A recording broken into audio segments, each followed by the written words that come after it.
What up, y'all? Welcome to another episode of Source and Company. I'm your host, Source, of course.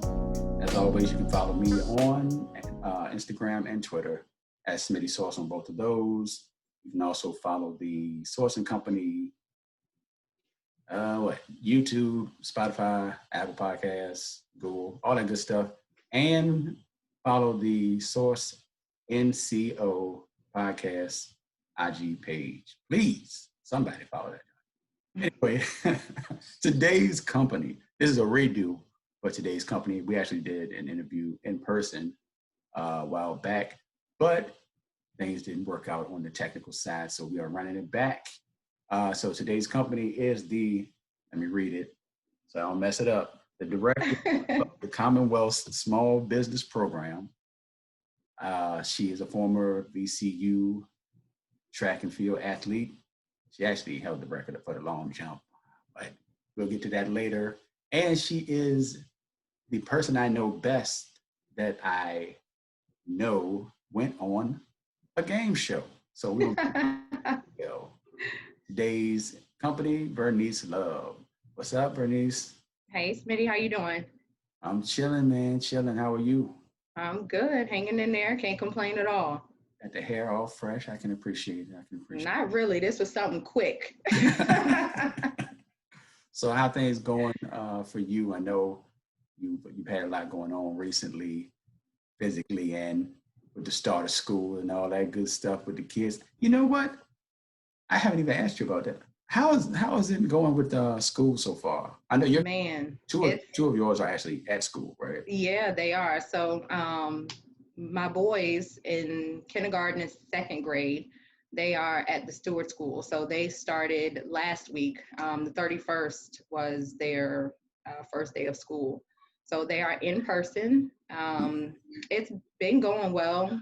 They, as a private school, have smaller classes. So there are only 9 kids in each of their classrooms. So they are able to do the whole social distancing and stuff inside of the classroom. So it's going well, better than I thought it would with my two, simply because we didn't really practice the whole mask wearing thing over the summer. And now that they are in school, they have to wear them.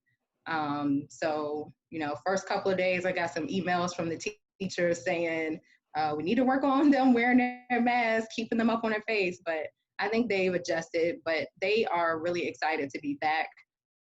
We were very hesitant to send them, in the beginning, just because it's crazy out there. And, we didn't want to be putting them at risk intentionally. But, they were adamant about going. And we felt like, it gives them kind of part of their childhood back to be around more kids and some sense of normalcy. So we made the decision to go ahead and let them go and see how it goes. And second week, it's been going good so far. So we'll just hope that all continues to go well. My daughter, who just turned 16 last week, started the 11th grade this week. So she's virtual. And that has been crazy this week. We've had tech issues every day so far this week. Stood in line at the school for 3 hours for tech support and still didn't get the problem fixed, but we got a new laptop today. So it's going as best as it can. Yeah, it's a brave new world. I mean, yeah. So on one hand, I'm like, bruh, y'all had to know it was gonna be bad. Yeah. On the other hand, I'm like, we're all doing a new thing, and we try to be patient with the people. Yeah. They'll be patient with us in return. Yep. Yeah. So I'm still working from home for now. Supposed to be going back at the beginning of October, but we'll see. And then Daryl, he is in and out. Sometimes he has to go into the office. Sometimes he's here at home. So we've been making it work, just like everybody else, I guess. So Daryl is in the military. Yep. How has that gone? I should have asked him. How has that gone? That's got to be a whole, I don't even know how you could So how do you social distance military? I don't even know what to do with that. Yeah, so Daryl's job, he's in supply, so he handles like issuing weapons, equipment, like moving property and trucks and stuff like that. So a lot of his job he can do virtually, but there is, things that he has to go into the office to do. He went to drive a Humvee somewhere yesterday and, just picking up equipment, moving it here, moving it there. Um, but I guess to answer your question, the whole social distance thing, when they have to have drill or, something like that, I guess they do as best as they can. What they have, like 25% of the work, what do they call it, Daryl? Workforce, yeah, 25% of the workforce. So they only make 25. Daryl could have popped in and answered the question if he wanted to, if he's standing right there. Yeah, he said you can pop in and answer the question how social distancing has been working Army-wise. Hey, what's going on, Mike? Honestly, it's really just as good as we can possibly do it. Same thing as everyone else, 6 feet away. We have to wear masks just like everybody else. So that's really basically all it is. When they come in close proximity, we've actually been on virtual drill for like actually since March. But September is like our first in-person drill. And it's kind of like a test. I'm not really sure how it's going to work, but it's going to be interesting. You getting the test, kids testing with the school as a whole. Absolutely. Just doing the best we can. Yep. Thank you for jumping in and answering that question. Absolutely, man. I had to throw that in there since, that's real. That's real. Yeah. You mentioned that you're working at home. I stated that you are the Commonwealth's, what'd I say? I'm the director of the Commonwealth's Small Business Program. What has that been like in this COVID space? Because, we know about the loans and grants we are trying to get, but what has that actually been like? How's that been working? So my job is basically the Commonwealth has a small business program where we try to help small businesses get contracting opportunities with the state of Virginia. So what my department does is we actually certify the businesses as small, women-owned, minority-owned, whatever they are. And so they apply with our agency, and based on their documentation, we let them know whether or not they qualify for the program. If they qualify, then they can take advantage of some of those set aside. So the Commonwealth spends like $6 billion every year. $6 billion. And so the governor has issued an executive order that states 42% of the money that the Commonwealth spends should be spent with the businesses that we certify. So it gives them that opportunity to take advantage of some of that money that's been set aside for the certified businesses. When COVID hit, it's no surprise that the small businesses are the businesses that took the biggest hit. Losing employees, shutting down, loss of revenue, all of those things. And so we worked with the SBA when the SBA put out their loan program that they came up with, but that money went so quickly. There were, so many businesses that have been affected by it. So not everybody got a piece of that pie. So our agency actually came up with a grant program, $70 million for small businesses. So businesses can apply for up to $10,000 of a grant that, it's a grant, so it doesn't have to be paid back. A lot of these other programs you see are loan programs, and they could be forgiven. They may not be forgiven, just depending on the whole situation. So our program that we are administering is a grant program that does not have to be paid back.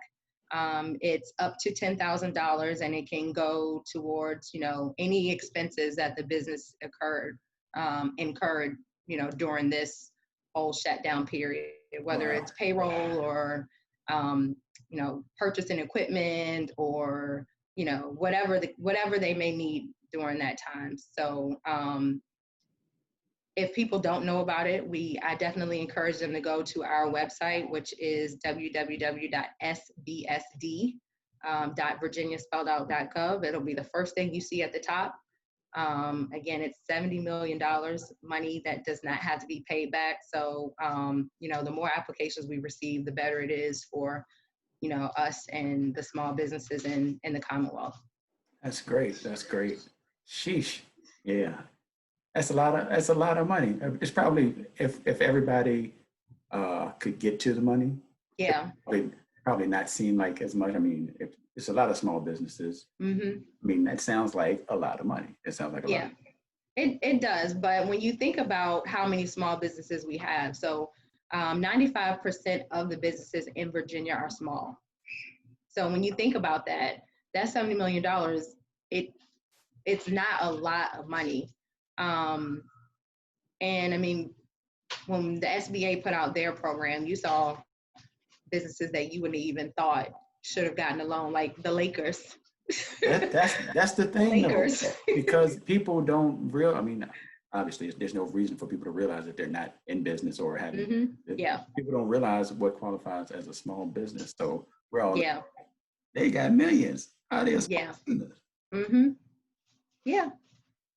But it is. So our grant program, we try to target it to like truly small businesses. So the businesses can't make more than $1 million in revenue. They can't have more than 50 employees. So we try to set some parameters so that the true smallest of the small businesses can benefit and take advantage of the program.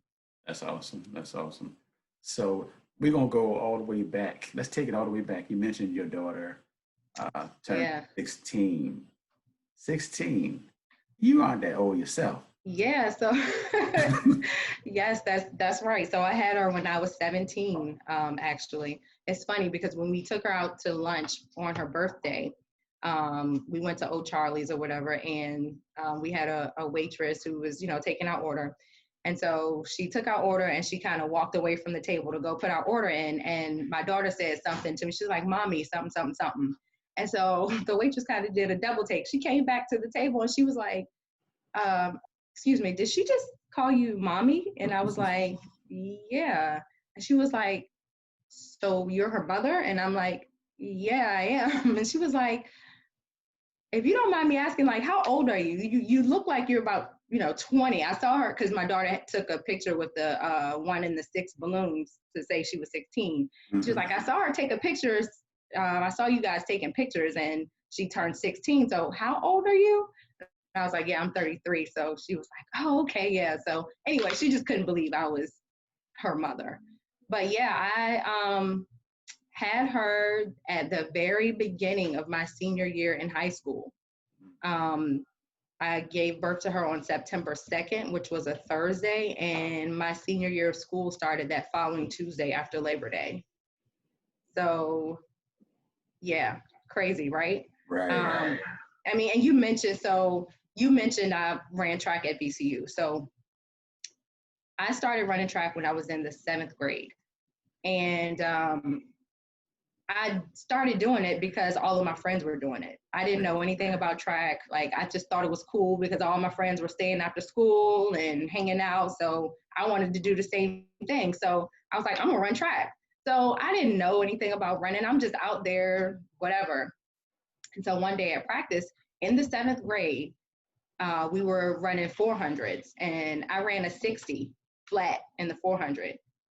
And like, all of my coaches were like blown away and they were like, "Oh my gosh, do you realize what you just did?" And I'm like, "No, I'm just out here running. I don't know." So like, it was a big thing. So ever since then, like, they like stayed on me to, continue running. Just to take it back even further than that, I was raised by my grandmother.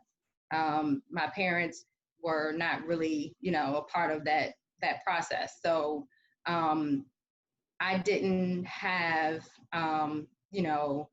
a lot of the things that I probably should have had, like track shoes, and I didn't have a way to and from practice. And when we went to track meets, I didn't have money and all this type of stuff. So like, had it not been for my track coaches, shout out to Coach Cutright and Louisa, Coach Purcell, Coach Cooper, like those three, when I say they looked out for me,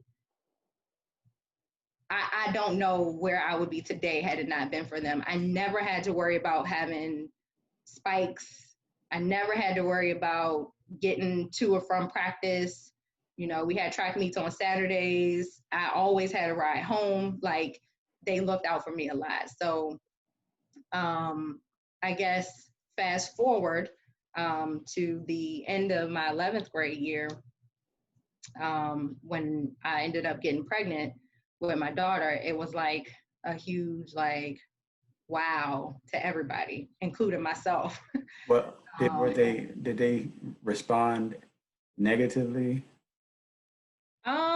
They did not, but I'm not gonna say a lot of my family responded negatively. I think everybody just expected what normally happens to a teen mom. Like, you drop out of school, you go on government assistance, you like do all that, like the normal statistics that, you know, we see when it comes to becoming a teen mom. That's what everybody expected. You know, in fact, when I told my grandmother that I was pregnant, when she found out, that was her first question. She was like, so what are you gonna do now? And I'm like, I'm gonna finish school. Nothing has changed in my mind. Like, I've always been that, like, self-motivated, self-driven person. So in my mind, nothing's changed. I mean, yes, that's a huge change. I'm having a child, but as far as my plans, nothing's changed. You know, LSU or UNC were my, like, that's where in my mind, I was going to one of those schools. Like, I had been talking to the track coach at UNC. You know, it was already laid out for me. But when I found out I was pregnant, that all changed. You know, even though he still wanted me to come down, I was like, there's no way I can do that. Like, I don't have family in North Carolina. I don't know anybody down there. There's no way that I can bring a child to North Carolina with no support system, be a student athlete. Like, it's not possible. So Just show up on campus with a baby, like, hey. Exactly, I'm here. Like, yeah, no, that wasn't going to happen. And so I honestly hadn't even thought about VCU. I didn't even know anything about VCU at all. And I think it was like the summer before my senior year, maybe. Or maybe it was that fall. I can't remember. But anyway, my track coach at Louisa was like, you know, hey, you should talk to the coach at VCU, blah, blah, blah. And I'm like, all right, whatever, I'll see. But in my mind, I was like, I don't want to go there. Like, I had my mind set on going to either LSU or UNC. Mm-hmm. But then when I realized that wasn't possible, I ended up talking to the coach at VCU. He brought me in on partial scholarship in the beginning. And yeah, that's kind of how I ended up there. And so when I got to VCU, I'm taking full class load. So I'm taking 15 credits. I'm a full-time student. Right. I still have my daughter, and I worked. Dang. So you had practice. I mean, well, that's a lot. That's a lot for a regular student without a child. Yeah. How were you able to make it work? Man, so I honestly can tell you there is no way I would have been able to done it. There's no way I would have been able to do it without my daughter's father. I'm not one of the unlucky girls who got a crappy baby daddy, as they call it. He has been a father to her since day one. So, you know, when I found out I was pregnant, he was going to Virginia Union. So there's a 3-year age difference. When I got pregnant, I was 16, he was 19. He was going to Virginia Union, found out I was pregnant. Okay, he started work. Well, he was already working at the time, but he had to adjust his work schedule so that I could still go to school and track practice, and he could be home with Tiana at the time. So he stepped up to the plate. There's nothing bad I could say about him at all, as far as, what he did to make sure I was still able to live out my dream of going to school, running track and everything while still taking care of our daughter. So hats off to him.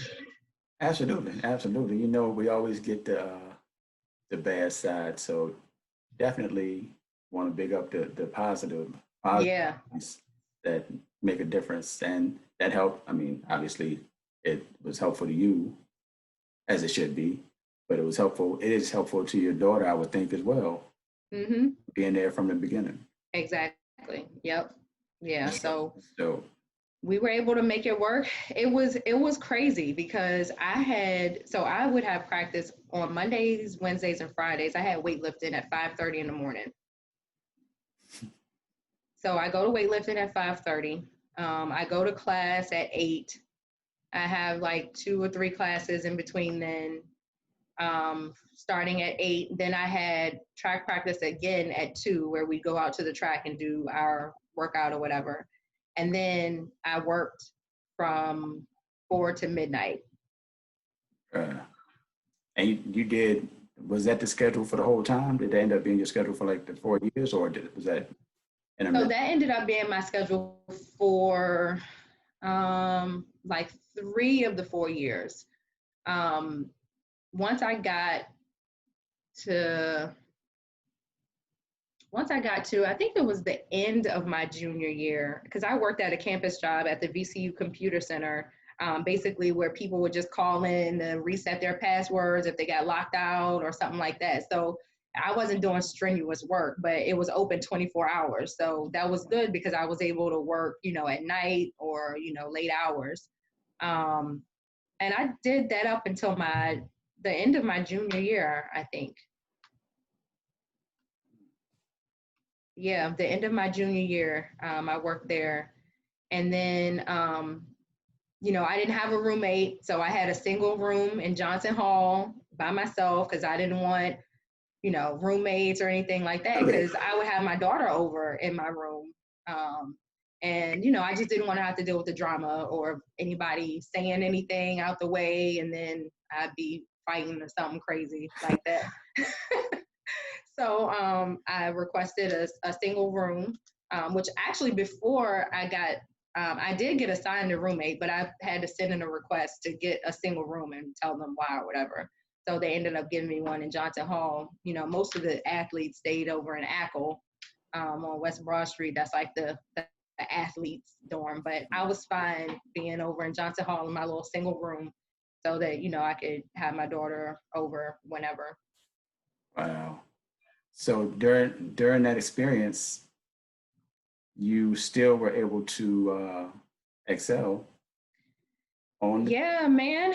It was like I look back now and I'm like, dang, how did I do all of that? But like it's when you're in the moment, you're just going and doing what you need to do. You don't really think about it. It's like everybody's like, oh, how were you able to do all of that? And it's like I didn't have a choice. Like that's what I had to do. Like it just there was no other option. So I ended up being pretty successful, I'd say. I always think in the back of my mind, I'm like, I could have done better. The coach that's actually at VCU now, he came my senior year. I would have had him all 4 years. Man, there's no telling, man. There's no telling. Like my first 3 years, I had a different coach every year of my track career. Oh, okay. And like, as I was a long jumper, I was a jumper, and none of them specialized in jumping. So I didn't really have a jumps coach. So I was just kind of out there trying to figure it out as I went. Yeah. But, Coach Riley came my senior year, and that's when I broke the school record in long jump. And I know for a fact, had I had him like all 4 years, then I could have done so much better. But I'm satisfied with my career. I think both of my records, indoor and outdoor long jump, I still have at VCU to this day. So yeah, yep. I did not know that. See, I looked for that information earlier and I just could not find it. Although I did come across a couple of pictures that I will share with you. I'm sure you've seen them. Oh Lord. Like, look at yeah. Yeah, they're still Real. there for now. The indoor record I actually broke my freshman year Yeah. at VCU, and then the outdoor I broke my senior year. Wow. And they're still standing. Yeah. Still standing. Goodness. Yep, still standing strong for now. That's awesome. That's awesome. And your daughter, we won't say she's taken after her mom. Well, maybe, do you say that she's taken after you? Because she now. Yeah, I say it now. One thing I did, when she first got into track, I wanted to make sure it was something that she wanted to do. I didn't want her to say, "Oh, I have to run track because my mom ran track," or trying to follow in her footsteps or anything like that. Mm-hmm. I wanted it to be something that she enjoyed and something that she, wanted to do. So yeah, now I say, yeah, she get it from her mom, but she also plays volleyball, which I don't know where that came from, but she loves volleyball. So, I just tell her do what she likes to do. People always ask me, why don't you coach? I can't coach. I don't have the patience. She can't coach y'all. No, I'll be cussing somebody's kids out there. Yeah. I see. So yeah, no, I don't have the patience. So like when I work with her, she's mine, so I can say what I want to say and do what I want to do. But Right. as far as coaching, yeah, no, that's not something I can do. But I work with her and help her and teach her, what I learned, and she's a jumper too. That's what she wants to do. She wants to be a jumper. So That's awesome. I love it. yeah. So I mentioned at the open that you are one of the, I know, let's see, it's probably like 4 people that I know of personally that have gone on game shows, but I know you're the best of the people. I know you the most, personally. And when you told me that day about the Wheel of Fortune thing, that I looked it up and just tell me about the experience, because you said it's one of the best experiences of your life. Man, it is. I will always remember it like forever. That was just one of the best things that ever happened. So, when I was growing up, like we didn't have cable, so my grandmother and I used to watch Wheel of Fortune religiously together every evening. Like it was just our thing. And I've always been into puzzles and stuff like that, crossword puzzles, things like that. And so like we used to just sit down there and watch it. And I remember, she will tell you, I said, Granny, I call her Granny. I said, Granny, I'm going on that show one day. And I can remember it like it was yesterday. And so like people always say, well, how did you get on it? It was a fluke thing. Like I used to go on the website. There's an application you can fill out. I used to go on the website like every now and then, not like every day, like maybe once a year, maybe. I don't even know if it was that often. But like whenever I would think about it, I go on the website and just fill out the application. And one day I got an email saying, we're having auditions in Springfield, Virginia. You're invited to come to an audition. And I'm like, is this real? Like, really? So I actually took off of work that day and I went up to the audition in Springfield. They had reserved one of the conference rooms in a hotel. And they had like, I don't know, it had to be like 200 and some people in there probably. And, they were set up in the front of the room, and you are basically just simulating the Wheel of Fortune games. So they'll call your name, you'll come up there. Like it was a multi-round like test or whatever, or interview, whatever you want to call it, audition. And the first part, you come up there, you tell them about yourself like you do on the show. And then the second part, you actually start playing. So they'll call 3 people up, you'll tell them about yourself, and they have like the little simulated game, and they're listening for your enunciation, whether you're loud, like your enthusiasm, all that type stuff. And so like after every round, they're like, all right, well, if we call your name, you're going on to the next round or whatever. So everybody sit down, and if you hear your name, you stay. And if you don't hear your name, you go. So I made it to the last round or whatever. And after that, you played some more, and then that was the end of the audition. And they're like, if you made it, then you'll get a letter in 2 weeks, letting you know when your show date is. And, if you don't get anything in 2 weeks, then you didn't make it. So I'm like, all right, whatever. I didn't think anything about it. So we come back home. I'm going on about my normal time. 2 weeks came, I didn't hear anything. So I'm like, oh, well, I guess I didn't make it. So like a couple days later, I'm going to check the mail, and I get something in the mail telling me, oh, you're going to be, this was in like July. And they're like, oh, we want you to come to do a taping in September, blah, blah, blah. They don't pay for your expenses or anything like that. So I'm like, oh, snap, I made it. So, of course, we book a trip out to Cali, and I go out there, and it was just crazy. Like, the wheel is so much smaller in person than it is on TV. Like, on TV, it looks huge. It is not big at all, but it's heavy, though. Like, you have to practice. They make you practice spinning it before the actual show. It's really heavy. And so I always tell this story to people who ask me about Wheel of Fortune. So Daryl is sitting in the audience, right? And so this guy comes and sits next to him, and he's like, he starts talking to Daryl or whatever. And the guy's like, hey man, my wife is really good. And Daryl's like, oh, okay. And he's like, yeah, my wife's pretty good too. And the guy's like, no, my wife is like really good. For your wife's sake, I hope they aren't on the same show. Because like they tape 6 shows at one time. So they literally tape one show, go change clothes, come back, tape the next show or whatever.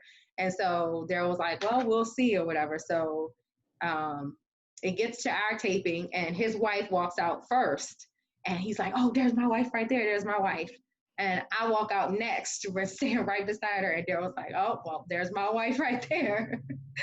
So anyway, we ended up being on the same show. And the first thing they do is the toss up. So they do the first toss up puzzle, and she gets the toss up puzzle. And he's like, see, I told you she was really good. And Daryl was just like, okay, like he didn't say nothing. Right. So you saw the show. Every puzzle after that, I got every puzzle after that.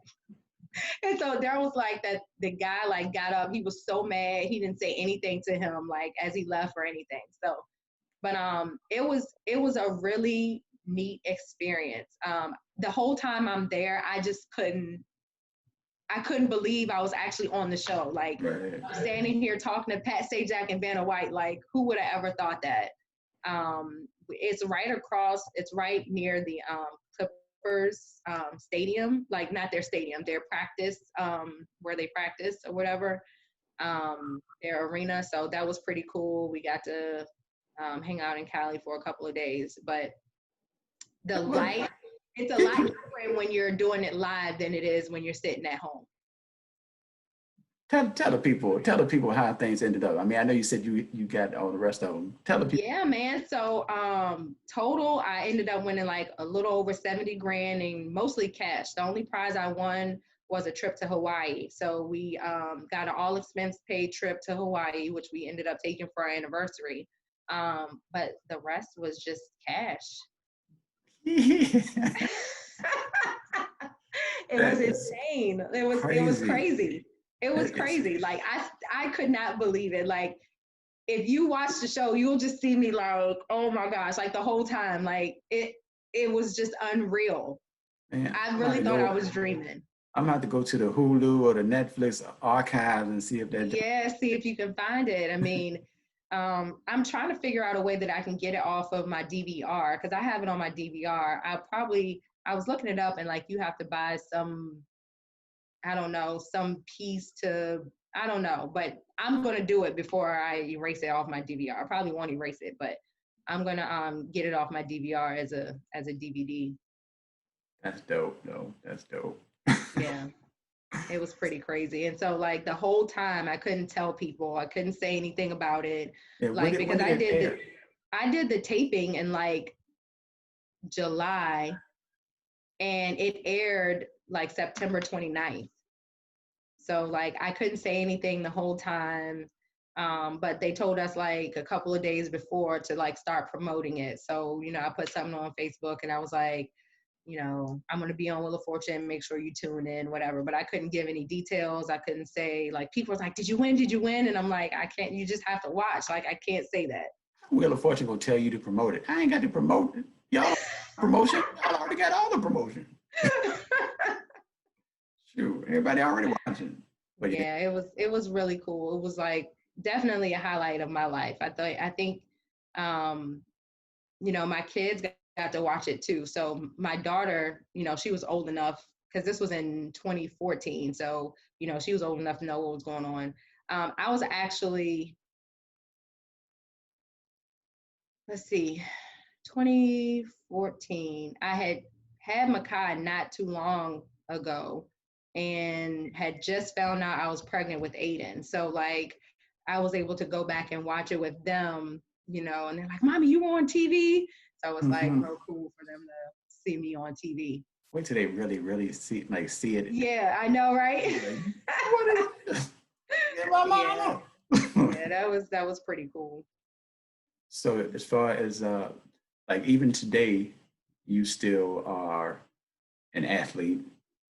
Some people leave the field and like, go into the business world and they never worry about being an athlete again. You are an athlete still to this day, not just working out, which a lot of people do, but you play flag football, which is actually where we met. Yeah, so I just love sports. Like all, I'm not gonna say all sports, but a majority of the sports I love, whether I play or watch. Like I've just always been a sports person. So I play flag football, I bowl. She bowl. She bowl. Yeah, and I just like sports. So I actually got into flag football because Alan was doing track at VCU and he was I want to say he was a senior maybe. He might have been a year or two ahead of me. I can't remember. Um, but I didn't know anything about the flag football league here until, we were friends on Facebook and he's like, any of my female friends want to play flag football? And I'm like, what? Heck yeah. So I told him I wanted to play and then I started playing and, it's just so much fun. I'm like probably one of the most competitive people you'll ever meet. When it comes to sports or anything actually. And so like, it's just another thing that I enjoy doing. I like the camaraderie from it. I like the competitiveness. I like traveling to different tournaments and stuff like that. So just something to keep me active. Yeah, I mean, keep you active and traveling, like you said. I mean, I know that your team is really good. You play women's and you play in the co-ed league. Yep. All travel right. around, up and down the East Coast at the very. Yep. Yeah, we just started traveling not too long ago. And we've been to North Carolina, Florida. We're looking to go to other places. We're talking about a tournament in Atlanta. We're talking about a tournament in Vegas.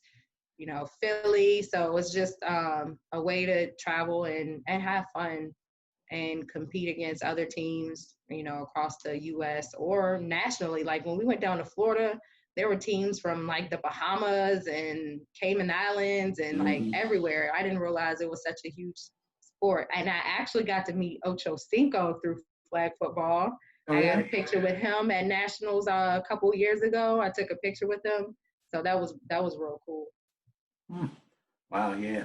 I love flag football. I threw in the towel, but it's crazy because I think back to the people that I know, and I'm like, I know people from school, I know people from like doing music, And I know people from sports, whether it was, organized sports, Mm-hmm. or recreational. And it's just, I think about like, where would my life be without the sports people that I know? Because I know so many people from sports that are just like really good people. So Yeah. Yeah, it definitely you meet a lot of people through sports. And I didn't meet Daryl through sports, but he plays basketball. So um sports is just in our family. Like our son's like soccer, my daughter does volleyball, track, my father played basketball. So it's just like sports is our thing. one of my friends saw a picture or the video. I had posted a video. For those that don't know, I do a couple of different podcasts. So my homie and I, Chris Sims, we do a podcast where we talk about old movies called Running Back. Daryl, her husband, was on the show, and a friend of mine saw the picture. He was like, "I know that guy with the glasses. He got a nice jumper." Oh yeah, I'm glad somebody can confirm something about it. Don't tell him that, okay? It ain't gonna do nothing but make his head bigger than what it already is. Oh man, do you still play basketball? Yeah. No. Basketball, it was a wrap. You know what? for whatever reason, well, at first I played basketball and flag at the same time. It would be recreational years. And then all of a sudden I stopped playing basketball, and I didn't play for like 8 years. Then I played one day, and I played one time maybe 2 or 3 years later. Man, the one time I went back out there the last time, I was like, I shouldn't go out here because I have a flag football game in a couple hours. No, I'm gonna go hoop at this gym and see, because I haven't played, and why not? I knew it was a bad idea. I jacked my thumb up that day, man. I was like, man, this mess. I don't need it. That was it for me. Oh man. But yeah. But man, I definitely appreciate you joining me again. No problem. Thank you for having me. I appreciate it. No doubt, no doubt. Any last word? I'm not sure what you could tell people. You've already told people everything from teen mom stories to track. Yeah. Wheel of Fortune. My advice I always try to give people, like whenever I tell my story, like you don't let anything define you. You define your life. So whether it's being a teen mom or whatever, growing up without parents or whatever the case may be, like those things do not have to define who you are and what your outcome is. You can do whatever you put your mind to. So, just live your life and you'll be good. Great last words. Once again, thank you, Verniece Love, Sauce.